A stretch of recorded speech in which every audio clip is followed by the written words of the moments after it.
Every year, on the same October weekend, Nora drove 4 hours south and camped alone in the Smoky Mountains. Not because she preferred being alone, not because it was easier that way, but because the trip had belonged to two people for 11 years. And now one of those people was gone, and Nora didn't know how to stop going without feeling like she was erasing something that had been real. So she kept going, alone, to the same site, with the same gear. She made coffee in the same pot her sister had given her as a birthday gift 6 years ago. She sat in the same chair she'd always sat in. She built the fire the same way. Some people grieve by moving on. Nora grieved by showing up. It had been 14 months since the funeral. She doesn't count the days anymore. She used to. In the early weeks, she could tell you the exact number without thinking, the way you know the time without checking. 73 days, 91, 112. At some point, she stopped counting and started just carrying it, the way you eventually stop noticing the weight of a pack until you try to take it off and suddenly realize how long your shoulders have been hurting. She arrived at Site 12 on a Friday evening, just as the light was going golden. She set up the tent. She made coffee. She built the fire. She was fine, she kept telling herself. She was fine. She set up 2 chairs. She didn't realize she'd done it until she was already sitting in one of them, staring across the fire at the empty other. Muscle memory. 11 years of a ritual, and your hands just do it before your brain catches up. She looked at the second chair for a long moment, thought about folding it back up, decided not to. Some habits feel like the last thread connecting you to something you're not ready to let go. She left it there, facing hers, the way it always had been. The first night was quiet. She slept better than she had any right to. Deep, dreamless, the kind of heavy sleep the mountains always gave her. And she woke to cold air and birdsong and the smell of October leaves turning. And for a few seconds, before full awareness settled in, she felt something close to okay. She hiked the ridge trail on Saturday. Their trail, the one that climbs through Hemlock and comes out at the overlook, where they had stood every year for over a decade, pressed together against the wind, taking photos that always turned out blurry from the cold and laughing about it. She stood at the overlook alone this time. She took a photo. The frame felt wrong and too large without someone in it. She put the phone away and stood there, looking at the mountains until the ache settled into something she could breathe around. And then she walked back down. That evening, sitting by the fire, reading a book she wasn't really reading, she noticed the silence. Not a peaceful silence. Not the quiet you drive 4 hours to find. This was a different thing entirely. The creak she could always hear from Site 12, that low, steady murmur 20 feet to the east, had gone completely still. The wind that had been moving through the canopy all afternoon had stopped so abruptly she could hear her own heartbeat. No insects, no owls, no small animals rustling at the edges of the firelight. The forest had gone silent the way a room goes silent when someone walks in that everyone has been waiting for. That collective held breath pause before anything has been said yet. She lowered her book. She looked around. The trees at the edge of the light were motionless. The second chair sat across from her, empty.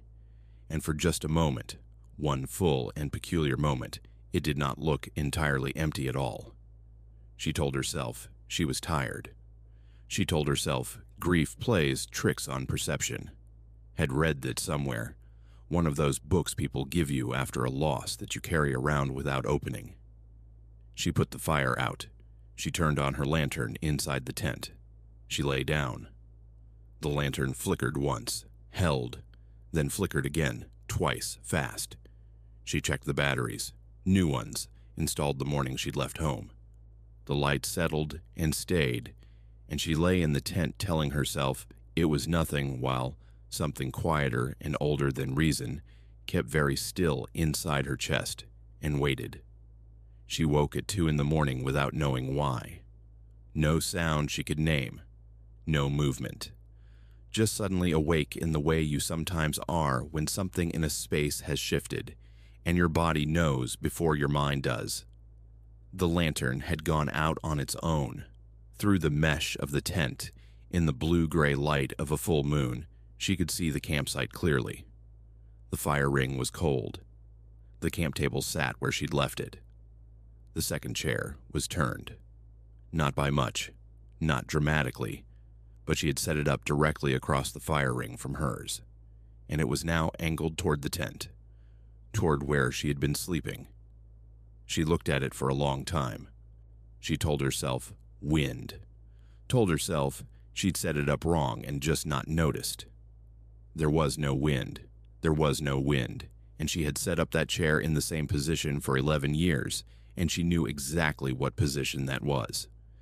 She unzipped the tent anyway and stepped out into the cold in her socks because she is the kind of person who moves toward things, even when everything inside her is suggesting very quietly that this might be a time to stay very still.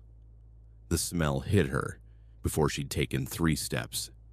Gradual at first, the way a memory arrives before you know what it is.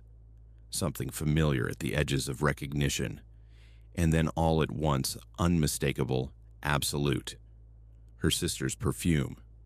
A discontinued scent she had worn for years, and something warm and faintly floral that Nora associated so completely with her that smelling it anywhere else always felt like a mistake, like a glitch in the world. She hadn't smelled it in 14 months. She didn't own it. She hadn't brought it. It was strongest near the entrance to the tent, near where she had been sleeping. She stood completely still and breathed it in, and her hands were shaking, and she didn't try to explain it. She just stood there in the October dark and breathed in the smell of her dead sister and let herself feel what that was. She sat in her chair for a while, facing the empty one. The smell faded after a few minutes, slow and gradual, and then the creak started again, and the wind came back.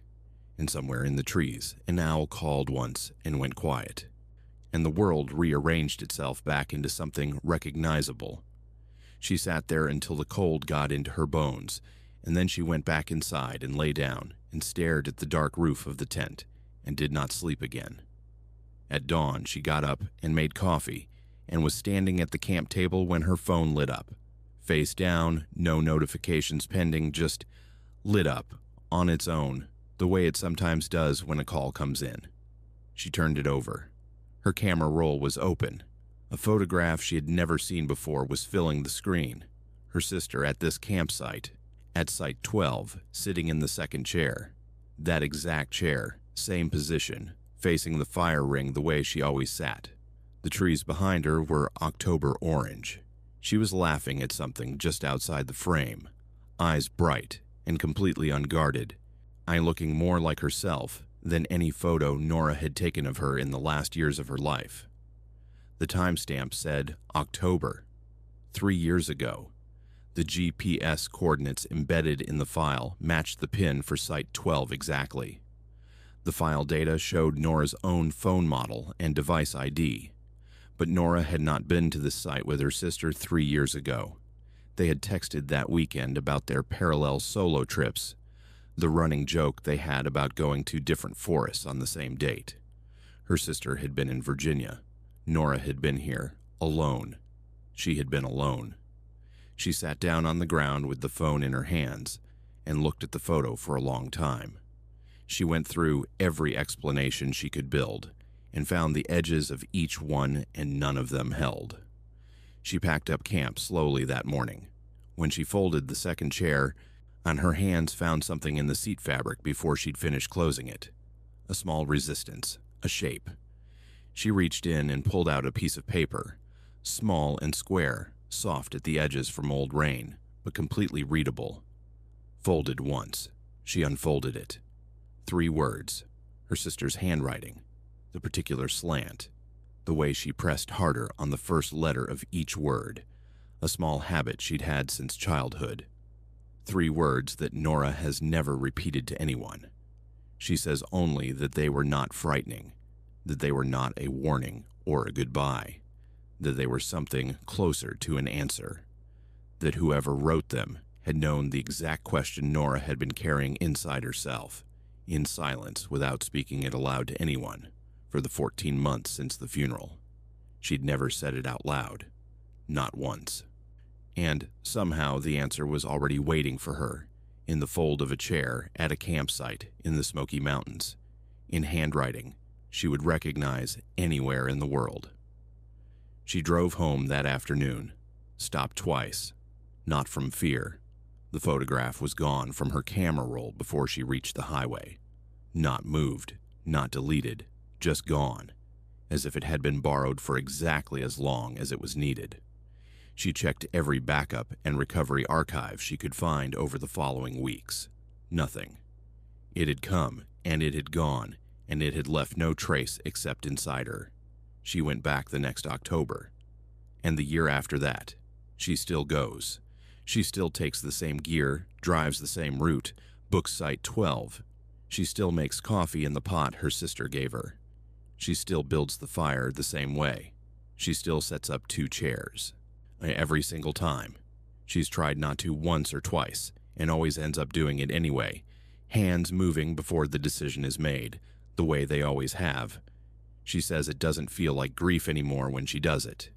It feels like something else, something more like courtesy, like leaving a light on for someone who might be traveling and might need to know where home is. The smell hasn't come back. The lantern works fine now. She turns it off when she sleeps, like she always used to, most nights. But sometimes, on the second night especially, she leaves it burning. Just lets it glow through the mesh and out into the campsite, warm and yellow and visible from the tree line, visible from the trail that comes down from the ridge. Just in case, she says, just in case someone needs to find their way back in. The trees were moving. Not the way trees move in wind, not swaying, not bending, not the soft collective shudder of a canopy in a storm. Moving the way continents move, the way glaciers move, slow enough that you couldn't watch it happen, fast enough that the math was undeniable. He had the measurements. He had taken them himself, with calibrated equipment, using methods he had published in peer-reviewed research. 34 feet on Sunday evening, 28 feet Monday morning, 26 by Monday night.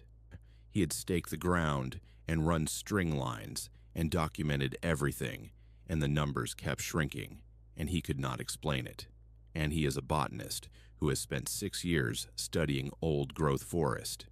And he is telling you that what happened in that corridor of Redwood National Forest had no biological mechanism he has ever encountered in any literature, in any field, on any continent. He wants you to understand what that means coming from him. He had camped in that specific corridor twice before, both times for field research.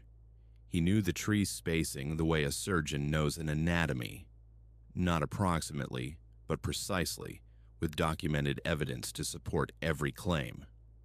When he returned for a 3-day solo stay in late September, he was walking into data he had personally collected 8 months prior. He set up camp at his established marker point and went about the first evening normally.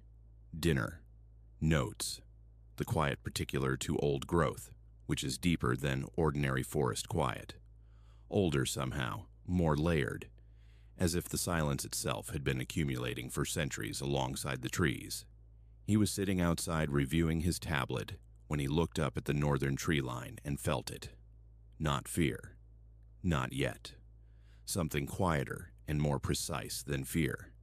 The specific discomfort of a proportion being wrong. He pulled up his field notes, paced the distance to the nearest northern tree, wrote down 28 feet, looked at the documented 34, wrote probable measurement error, and went to sleep because that is what a rigorous scientist does. He does not catastrophize a single anomalous data point. He looks for more data. No, he got more data. 26 feet on the morning of day 2. He stood at his camp marker in the early light and looked at the number on his rangefinder and felt the first cold edge of something he did not want to name. Then he did what the situation demanded. He drove 4 wooden stakes into the ground in a square around his tent, north, south, east, west, and ran string lines from each stake to the nearest corresponding tree. Measured every distance with the laser, photographed each line, logged the timestamps. Then he forced himself through a full day of work, moving through his research tasks with the deliberate focus of a man using discipline as a wall between himself and a thought he is not ready to have. The birds were quieter than the season warranted. The insects were almost absent. He noted both things and kept working. Evening readings. North tree 23 feet. East tree had closed by 5 feet. He walked to each stake and crouched down and looked at the string lines. They hung slack against the ground, not taut toward the stakes, not taut toward the trees, just slack, collapsed, because the distance between the 2 points had decreased. The stakes had not moved.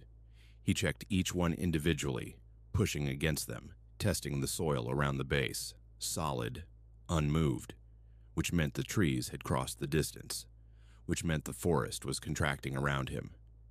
He sat in his tent for a long time that night with his headlamp on, going back and forth between his morning photograph and his evening photograph on the tablet screen. Same camera position, same focal length.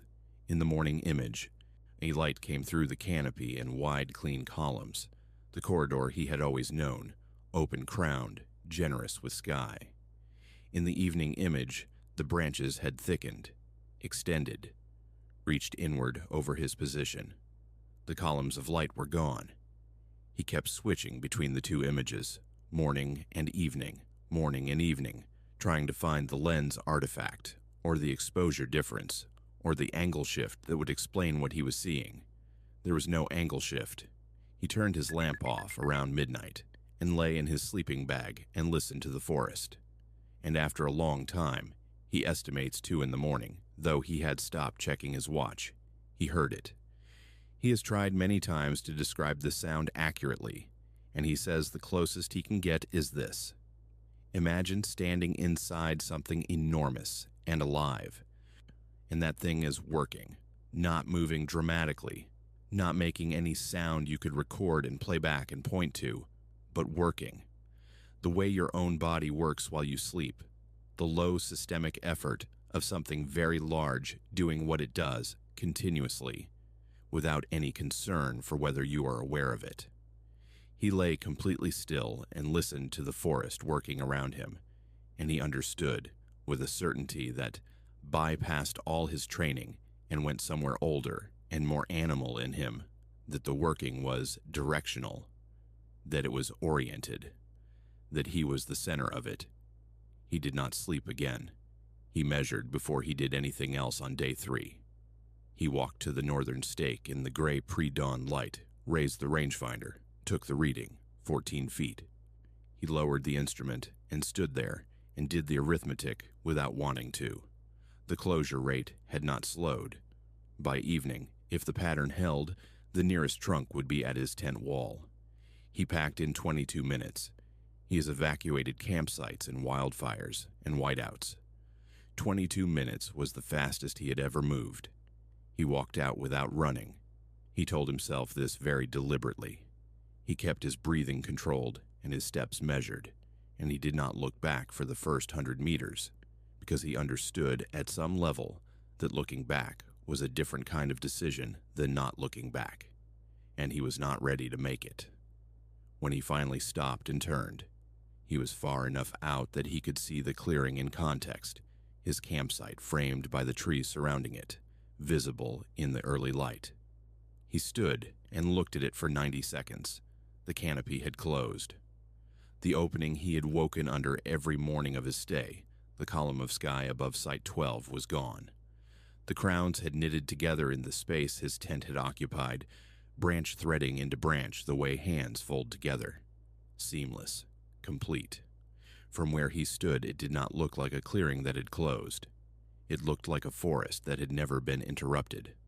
Like the space he had occupied for 3 days had been a tolerance, and the tolerance had expired, and what remained was simply the forest returning to what it had always been beneath his presence. Ancient, complete, and entirely indifferent to what he needed it to be. He has the photographs, the rangefinder logs, the time-stamped string line data, and he has shown it to colleagues and received the explanations he had already exhausted himself. Calibration drift, perceptual error, the unreliability of human judgment under stress. He does not argue anymore. He understands why the door stays closed. He would have closed it too once. One fact he no longer tries to explain to anyone. Satellite imagery of that corridor, pulled from a forestry research archive, shows a 23% increase in canopy density between his first documented visit and 5 weeks after his final one. Old-growth redwood, trees that build their crowns across centuries. 23% in 8 months. He checked the math until checking it stopped meaning anything. The number did not change. The permit closure on that grid is still listed as ongoing, no projected end date. And he has filed 2 requests for clarification. Both were acknowledged. Neither was answered. He teaches plant biomechanics now, stands in front of students and explains the rules, how trees grow, how they respond to light and gravity and competition, the slow, deterministic logic of a forest doing what forests do. He teaches it with the same precision he always has. He believes it with the same rigor. He just knows, now, that there is something the rules don't cover, something that was there long before the rules were written and will be there long after the people who wrote them are gone, something that tolerated his instruments and his stakes and his string lines and his 3 days of careful documentation, and then, in its own time, with no particular malice and no particular urgency, and simply closed around the space he had occupied and erased every trace that he had ever been there. He drove home on day 3 with the data on his hard drive and the memory of that sound in his chest, and one thought he has never been able to fully set down, no matter how many times the science reassures him otherwise. The forest wasn't angry. It was just done. I have been hiking alone for 15 years. I want you to understand that before anything else, because this story is the kind of story that people hear and immediately think. She must have been naive. She must have been careless. She must have done something that made it obvious she could be targeted. I need you to know I was none of those things. I was experienced. I was careful. I had spent 15 years building the instincts that keep solo hikers alive, and it happened anyway. Because here is what nobody tells you about being careful. The people who want to find you have been watching careful people for a very long time. They know exactly what careful looks like, and they know how to look like it too. I was 2 days into a 4-day loop in the Cascades when I met them. Late afternoon, a stream crossing where I had stopped to filter water. 5 people came down the trail from the north. 3 women, 2 men, somewhere between mid-20s and late 50s.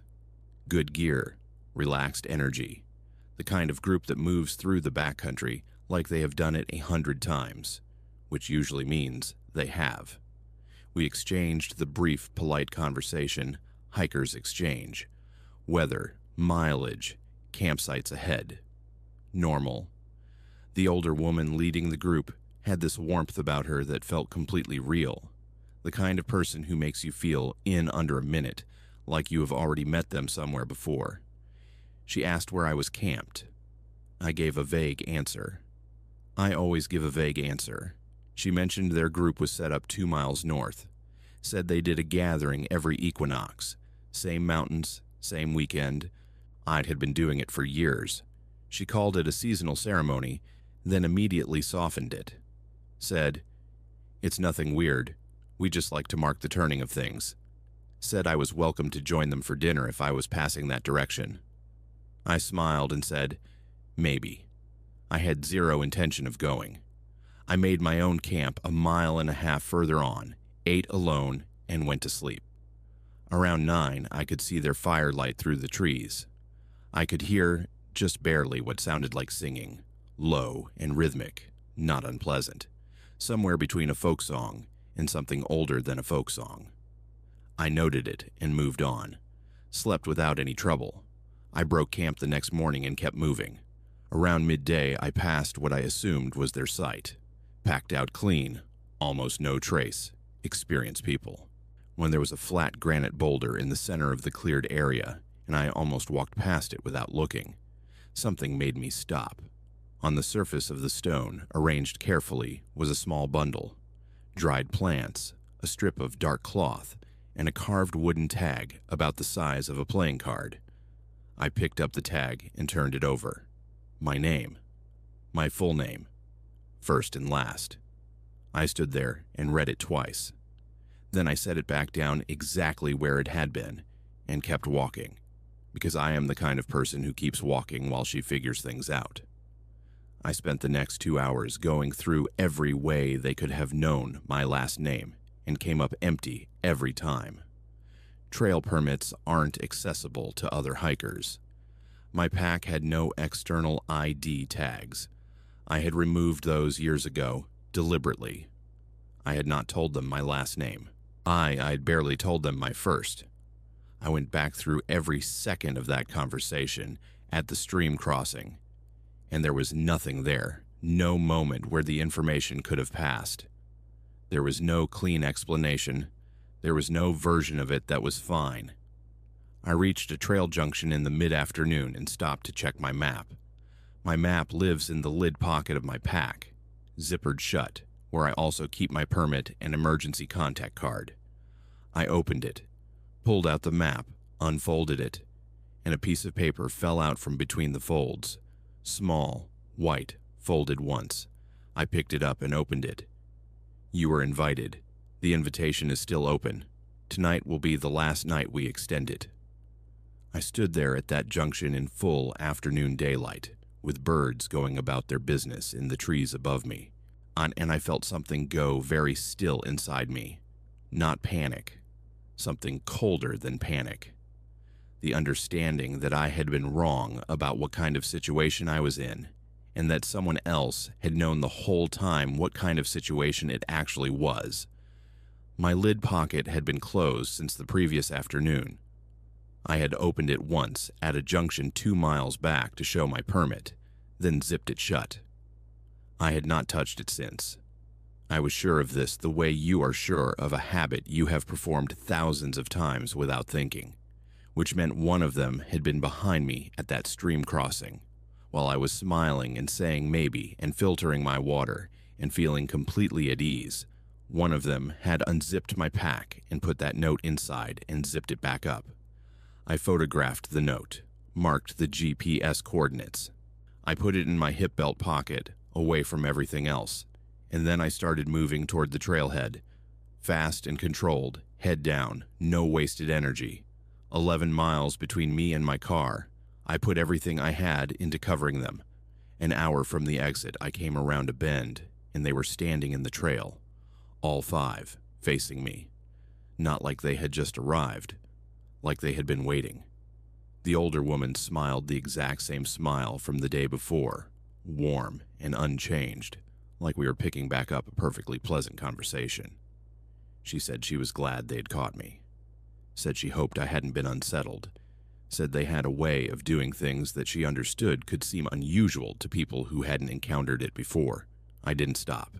I moved to the left side of the trail and kept my pace and walked through them the same way you walk past something you have decided not to engage with.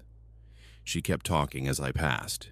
Her voice stayed calm and warm the whole time, which was the hardest part. There was nothing in her tone you could point to afterward and say that was the moment it became threatening. No edge, no pressure, just that same steady warmth, which by that point was the most frightening thing about her. She said the equinox only comes twice a year. She said most people feel it eventually, whether they choose to or not. She said they'd be in the same mountains next year if I ever wanted to find them. I was past them. I did not look back. One set of footsteps followed me for about 4 minutes, unhurried, not gaining. Then nothing. I did not slow down to check. I walked straight to my car, got in, locked the doors, and sat in that parking lot until my hands stopped shaking.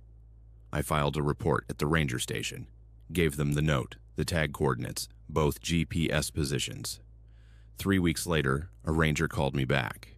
He said the coordinates I had given for their campsite showed no sign of occupation, no burn ring, no compressed ground, nothing. I told him I had seen the firelight myself. He said he understood.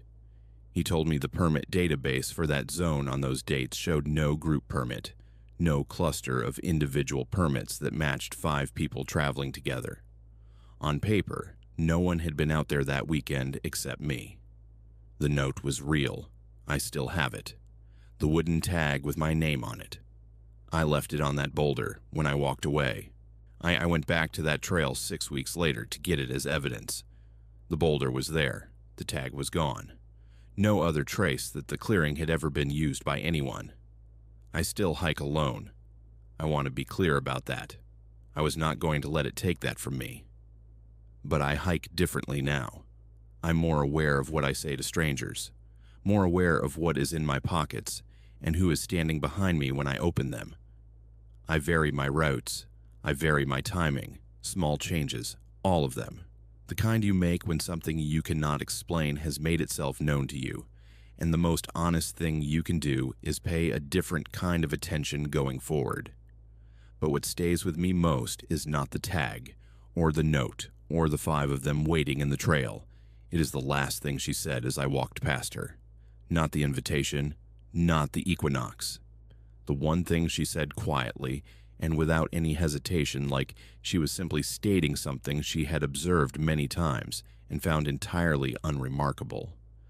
Most people feel it eventually, not some people, not certain people, most people. Present tense. Like the feeling was not something that started at the stream crossing or ended at the trailhead. Like it was already running before I got there and kept running after I left. And my declining the invitation had not interrupted it at all.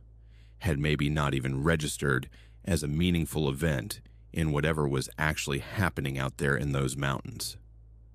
I don't know what they were doing. I don't know how they knew my name, or how they moved through permitted wilderness without leaving a single record. I'm not sure knowing would help. What I do know is that I was invited, and I said no, and I got out.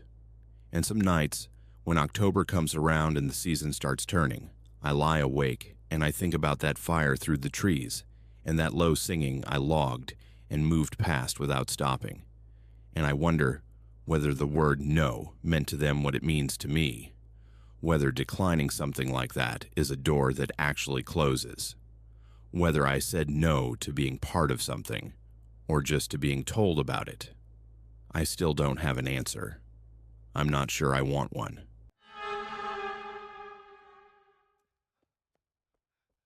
I keep records of everything. I want to say that up front because this story does not work without that context.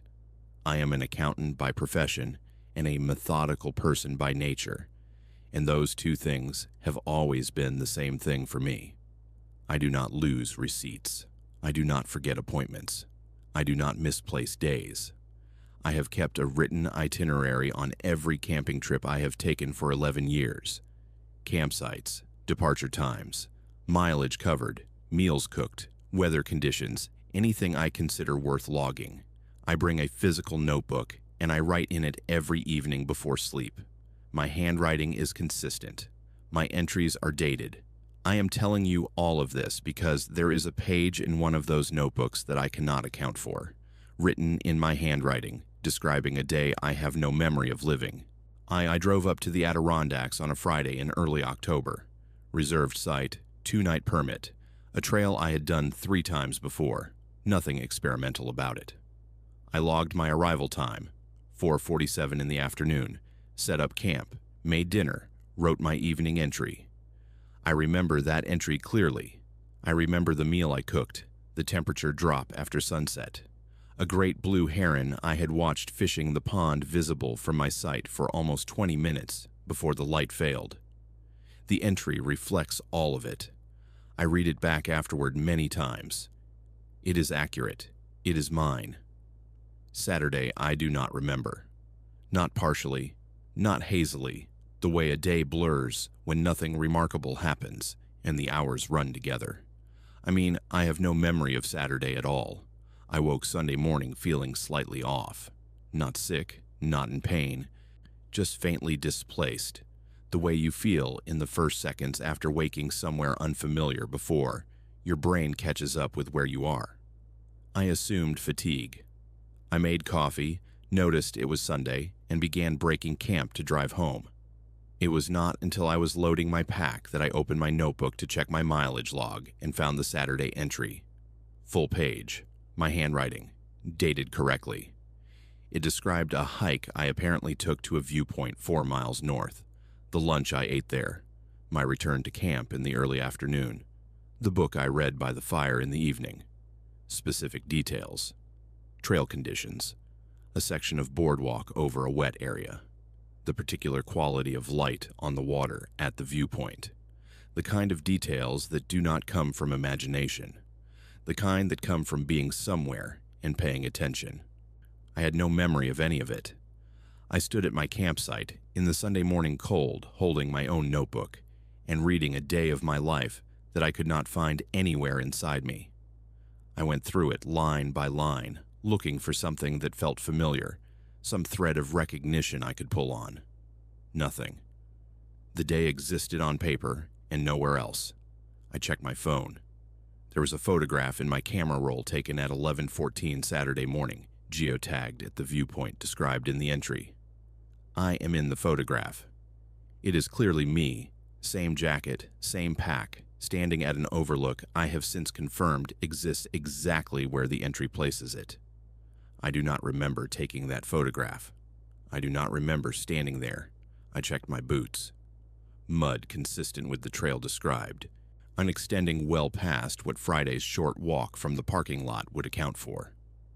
I checked my water filter, more filtration cycles logged in the indicator than a single day's use would produce.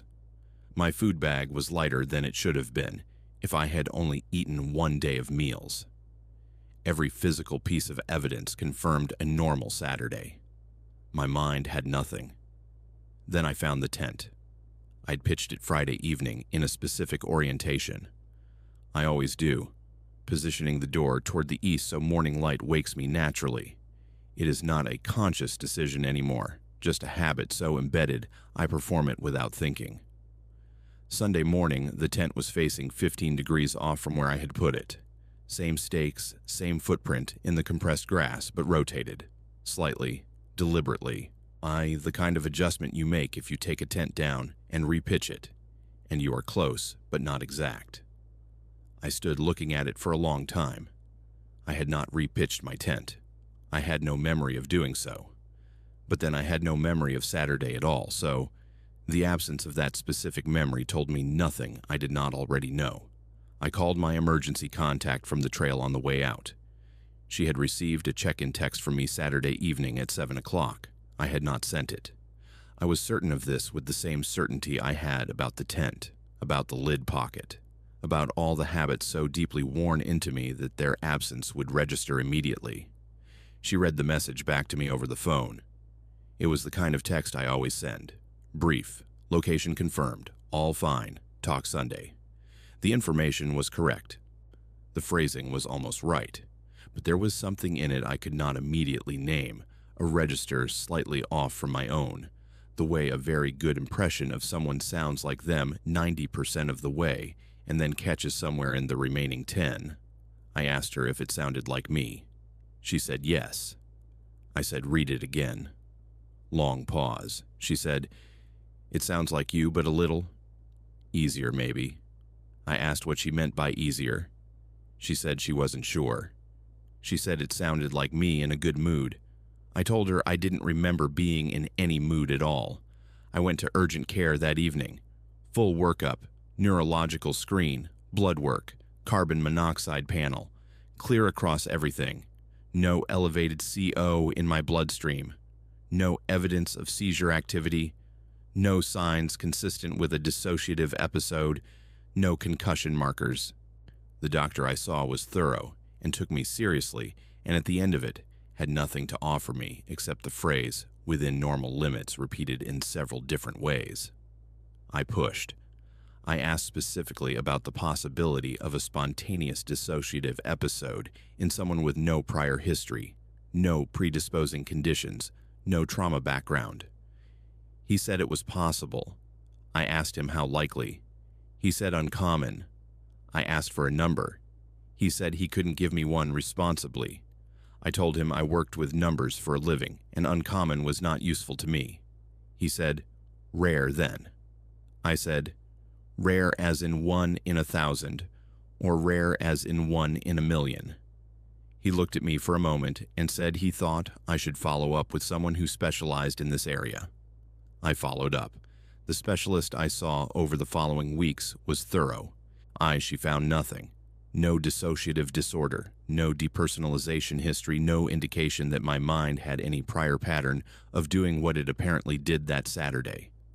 She reviewed my journal entry.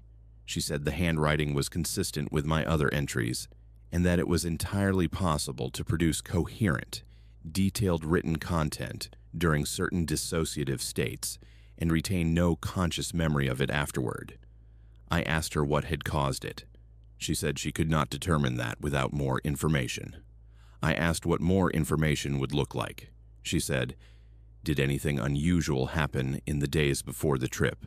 Anything that might have been a trigger?" I went through it carefully. Nothing. Ordinary week, ordinary workload, ordinary everything. No triggers she could point to. There's no explanation she could give me that held weight. What she could not explain, and what I keep returning to, is the photograph. I have looked at it hundreds of times. The timestamp is real. The geotag is accurate. The figure in it is me beyond any reasonable doubt. But the expression on my face in that photograph is not one I recognize as my own. I am not someone who smiles easily in photos. I tense up slightly, always have, something self-conscious that I have never fully grown out of. In that photograph, I am relaxed, in a way I cannot recall being in any photograph taken of me in recent memory. Open, at ease, looking out at the view with the specific quality of a person who is exactly where they want to be and knows it. I have shown that photograph to 3 people who know me well and asked them, without context, if anything seems off about it. 2 of them said no immediately. The third, a friend of 12 years, looked at it for a while and then said, "You look happy, really happy," like something had been set down. I asked her what she meant. She said she wasn't sure she could explain it better than that. I said, "Try." She looked at the photograph again and said, "You look like yourself, but lighter. Like a version of you that isn't carrying whatever it is you're usually carrying." I did not know how to respond to that. I still don't. I have been back to that site twice since, both times entirely normal. Full memory, nothing missing, no displacement on waking. I bring a small video recorder now, leave it running through the night pointed at the interior of the tent. I have reviewed 4 nights of footage, nothing unusual on any of them. I sleep. I shift position occasionally. I wake when my alarm goes off. Normal, unremarkable, fully accounted for.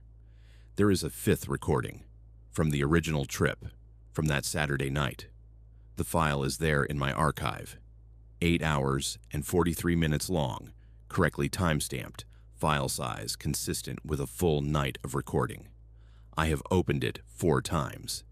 Each time I move the cursor to the start, and I sit there with my finger on the trackpad, and then I close the window without watching it. I cannot tell you why exactly. I'm not a superstitious person. I'm not someone who avoids information as a rule. But something about that specific file sits differently from every other piece of evidence I have collected. And each time I try to make myself watch it, I find that I cannot, and I close it.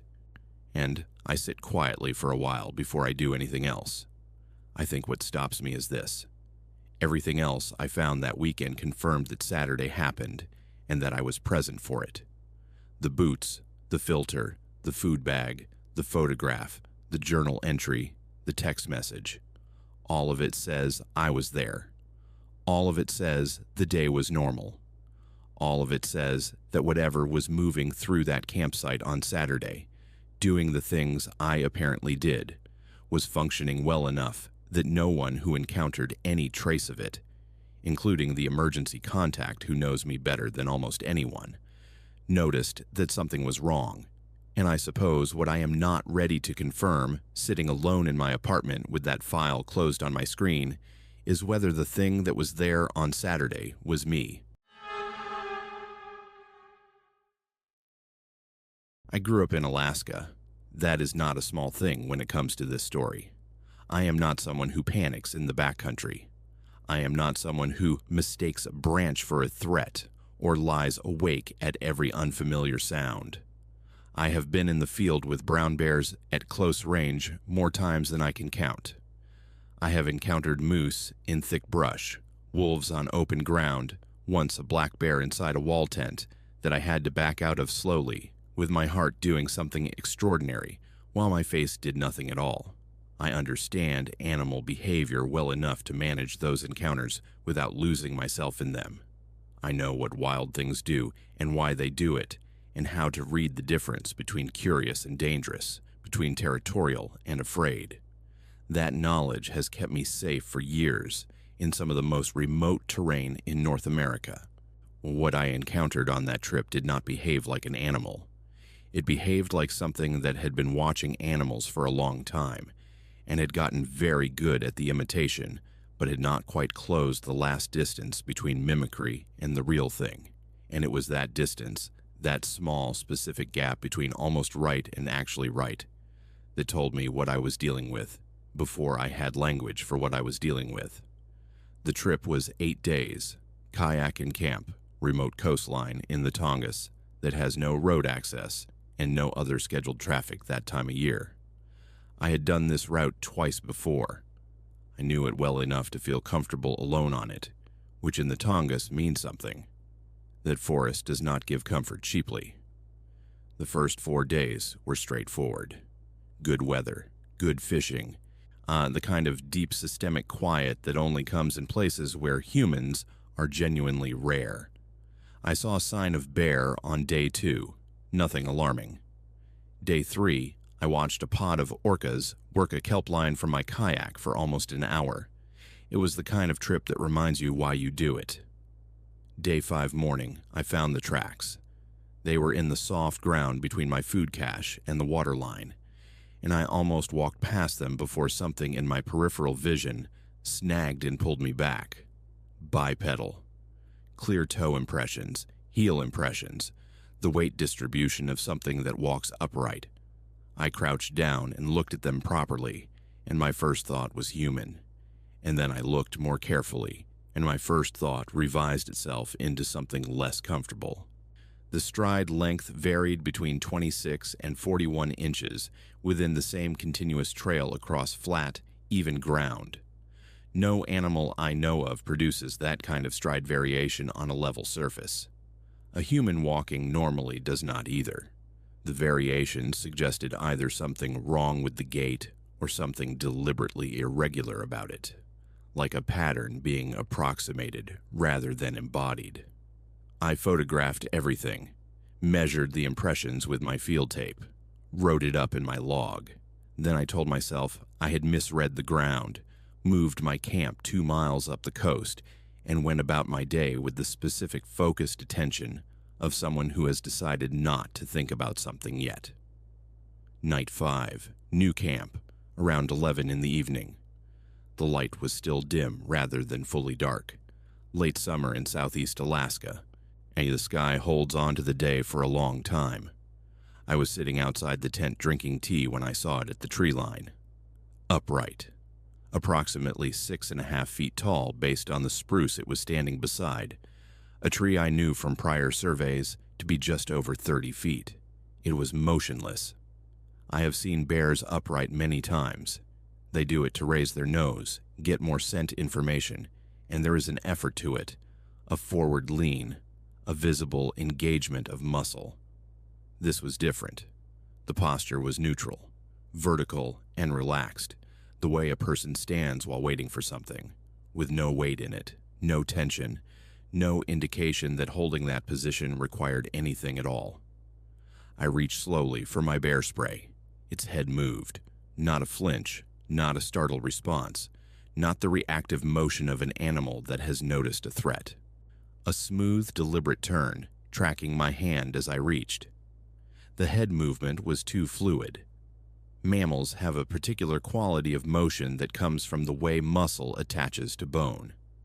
A slight segmentation to it, a series of small adjustments adding up to a larger one. This was continuous. One motion from start to finish, frictionless, like something moving in a medium slightly different from air. I held very still with my hand on the canister, and it held very still with its eyes on my hand, and we stayed that way for long enough that I had time to notice my own breathing and decide to slow it down. Then it withdrew into the trees and was gone without any sound that I could detect. I stayed in the tent until full light the next morning. When I went out, I walked to where it had been standing and crouched down and looked at the ground. 3-toed compression marks, deep, arranged in a spread that suggested significant weight, distributed across a narrow base. Not feet as I understand feet, not paws. Something between the two, or something that had decided on a form somewhere between the two and committed to it. The impressions were several inches deep in ground that my own boots barely marked. Beside the compression marks, on a flat rock at the edge of the trees, was a fish. Whole, fresh. The same species I had been catching and eating since day one of the trip.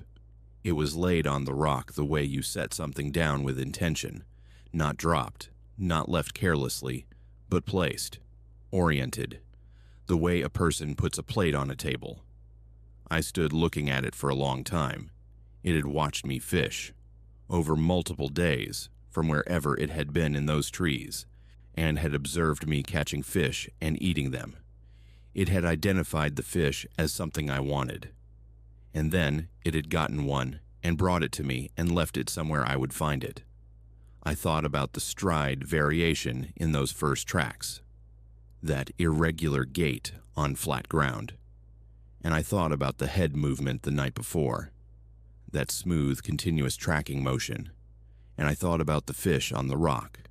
And I understood that I was looking at a data set with a single, coherent explanation that I was not fully prepared to accept.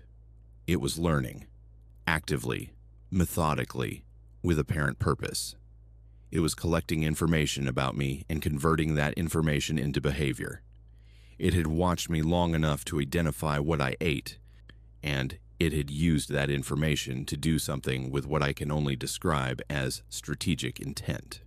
No animal I have ever encountered operates that way. Animals are opportunistic, or territorial, or curious. They are not strategic. They do not study you and then produce a behavior designed to change your response to them. That is a different category of cognition entirely. And standing there at the edge of the Tongass, with a fresh fish on a rock in front of me, I felt the full weight of what category I was actually in. Night 6, it came back. Closer this time. 80 feet from my tent rather than the tree line, which was a deliberate reduction. I knew it because the first night it had been at the tree margin, and now it was measurably specifically closer, like a distance being negotiated. I looked at it through my field binoculars, eyed directly, for the few seconds before it moved behind cover. I was shining my headlamp at its face, no eye shine. Every animal in that forest, every mammal, every predator, every creature active in low light, has a tapetum lucidum, the reflective layer behind the retina that produces the glow you see when light hits an animal's eyes in the dark. I was pointing a beam directly at its face, from 80 feet away in near darkness. Nothing came back. The eyes did not reflect. They absorbed the light the way a surface absorbs it when there is nothing behind it designed to send it back. And I stood there, holding the binoculars, and felt something I had not felt in the field In 26 years of being alive in wild places, I felt like prey, not because it had threatened me, not because it had moved toward me or made any sound or done anything that I could point to as aggressive. I felt like prey because I understood in that moment that the fish, the reduced distance, the patient observation, none of it was friendship. It was calibration. It was running a sequence I recognized from wildlife behavior literature, the slow trust-building approach of something that wants to get closer and has decided the most efficient way to do that is to give before it takes. I had misread it completely. I had stood there the night before, moved by the gesture of the fish, and what I was actually looking at was methodology. I left the next morning, paddled 11 hours straight through the night, navigating by GPS and the long Alaskan dusk that never goes fully dark that time of year. At the float plane dock, I told the pilot I needed to go immediately. He looked at me and did not ask questions, which is a particular quality of bush pilots in that part of the world, and one I was grateful for. On the flight out, when my heartbeat had settled into something normal, I asked him if he had heard anything unusual from guides or hunters working that stretch of coast. He was quiet for a moment, watching the tree line below. He said a hunting guide had refused to take clients back into that area the previous fall. Said the guide had reported something wrong out there, but wouldn't describe it specifically. Just wrong was the word he had used apparently, repeatedly, without elaboration. I asked the pilot what exactly the guide had said about it. He thought for a moment, and then he said the guide told him whatever it was had seemed curious.